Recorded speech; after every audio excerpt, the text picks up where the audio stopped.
ओम नमो भगवते वासुदेवाय।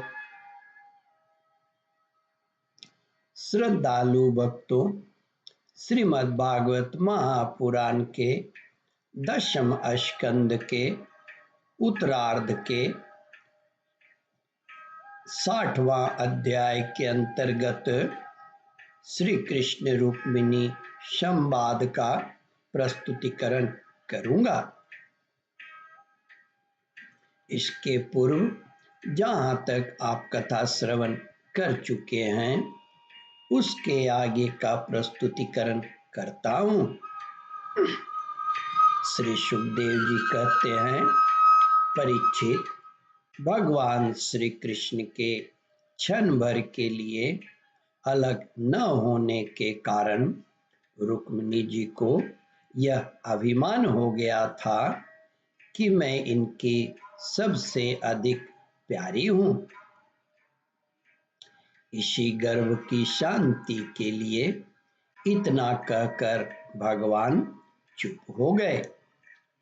परीक्षित, जब रुक्मिणी जी ने अपने परम प्रियतम पति त्रिलोकेश्वर भगवान की यह अप्रिय वाणी सुनी, जो पहले कभी नहीं सुनी थी, तब वे अत्यंत भयभीत हो गईं।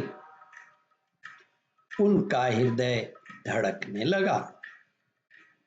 वे रोते रोते चिंता के अगाध समुद्र में डूबने उतराने लगी।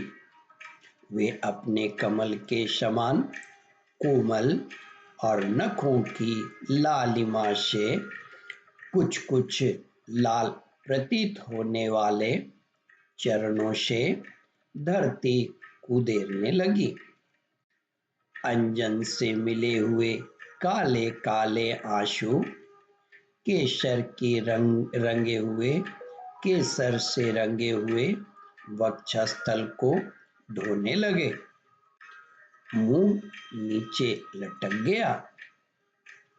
अत्यंत दुख के कारण उनकी वाणी रुक गई और वे ठिठकी सी रह गई। अत्यंत व्यथा, भय और शोक के कारण विचार शक्ति लुप्त हो गई। वियोग की संभावना से वे तत्क्षण इतनी दुबली हो गई कि उनकी कलाई का कंगन तक खिसक गया। हाथ का चंवर गिर पड़ा। बुद्धि की विकलता के कारण वे एकाएक अचेत हो गई। केश बिखर गए और वे वायु वेग से उखड़े हुए केले के स्तंभ की तरह धरती पर गिर पड़ी। भगवान श्री कृष्ण ने देखा कि मेरी प्रेयसी रुक्मिणी जी हास्य विनोद की गंभीरता नहीं समझ रही हैं और प्रेम पाश की दृढ़ता के कारण उनकी यह दशा हो रही है। स्वभाव से ही परम कारुणिक भगवान श्री कृष्ण का हृदय उनके प्रति करुणा से भर गया। चार भुजाओं वाले वे भगवान उसी समय पलंग से उतर पड़े और रुक्मिणी जी को उठा लिया तथा उनके खुले हुए केशपाशों को बांधकर अपने शीतल कर कमलों से उनका मुंह पोंछा। भगवान ने उनके नेत्रों के आंसू और शोक के आंसुओं से भीगे हुए स्तनों को पोंछकर अपने प्रति अनन्य प्रभाव रखने वाली उन सती रुक्मिणी जी को बाहों में भरकर छाती से लगा लिया। भगवान श्री कृष्ण समझने बूझने में भगवान कृष्ण समझाने बुझाने में बड़े कुशल और अपने प्रेमी भक्तों के एकमात्र आश्रय हैं। जब उन्होंने देखा हास्य की गंभीरता के कारण रुक्मिणी जी की बुद्धि चक्कर में पड़ गई है और वे अत्यंत दीन हो रही हैं, तब उन्होंने इस अवस्था के अयोग्य अपनी प्रेयसी रुक्मिणी जी को समझाया। भगवान श्री कृष्ण ने कहा, विदर्भ नंदनी, तुम मुझसे बुरा मत मानना, मुझसे रूठना नहीं। मैं जानता हूँ कि तुम एकमात्र मेरे ही परायण हो। मेरी प्रिय सहचरी, तुम्हारी प्रेम भरी बात सुनने के लिए ही मैंने हंसी हंसी में ही यह छलना की थी।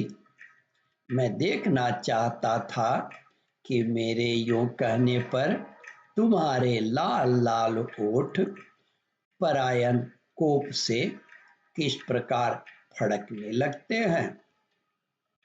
तुम्हारे कटाक्षपूर्वक देखने से नेत्रों में कैसी लाली छा जाती है और भौहें चढ़ जाने के कारण तुम्हारा मुख कैसा सुंदर लगता है।